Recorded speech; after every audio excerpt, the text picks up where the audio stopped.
Pagbasa sa Aklat ng Kawikaan, Kabanata 12, talata 1 hanggang 28, ang taong may unawa ay tumatanggap ng payo, ngunit ayaw mapaalalahanan ang matigas ang ulo. Si Yahweh ay nalulugod sa taong matuwid, ngunit sa masasama siya ay nagagalit. Ang makasalanan ay hindi mapapanatag, ngunit ang matuwid ay hindi matitinag. Ang mabuting babae ay karangalan ng asawa, ngunit kanser sa buto ang masamang asawa. Ang taong matuwid ay mabuting makiharap, ngunit ang masama ay bihira lang magtapat. Pumapatay ng lihim ang mga pangungusap ng masama, ngunit ang salita ng matuwid ay nagliligtas sa kapwa. Ang masama ay lubusang mapaparam at di na magbabalik, ngunit ang sambahayan ng matuwid mananatiling nakatindig. Ang taong matalino ay magkakamit ng karangalan, ngunit ang aanihin ng masama ay pagkutsa lang. Ang maralitang nagsisikap ay mabuting di hamak kaysa nagkukunwang mayaman, ngunit sa gutom nakasadlak. Kahit sa kanyang mga hayop ang matuwid ay mabait, ngunit ang masama kahit kanino ay sadyang mabagsik. Ang taong masipag ay sagana sa lahat, ngunit ang isang hangal sa yaman ay salat. Ang nais ng masama ay puro kasamaan, ngunit ang tuntungan ng matuwid ay hindi magmamaliw.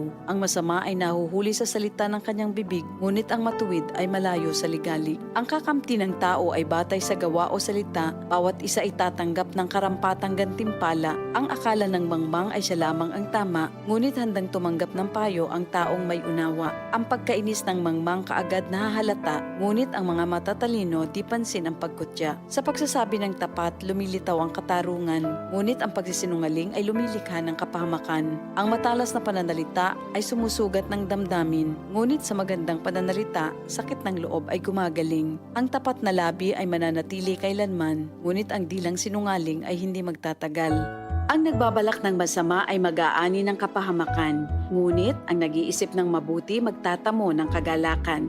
Ang kasamaang palad ay malayo sa matuwid, ngunit ang buhay ng masama ay puno ng ligalig. Namumuhi si Yahweh sa taong sinungaling, ngunit ang tapat ay ligaya niya at aliw.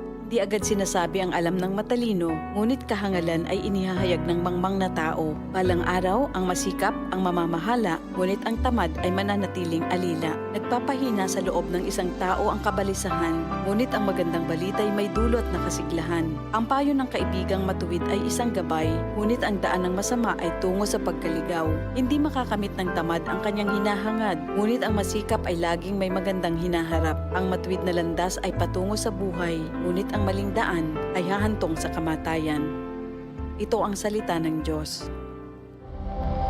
Ito ang DCXL News. 558 kHz. 6 na dekadang maaasahan sa balita at serbisyo publiko. Ang himpilan ng RMN Network sa Mega Manila. Live sa radyo at online.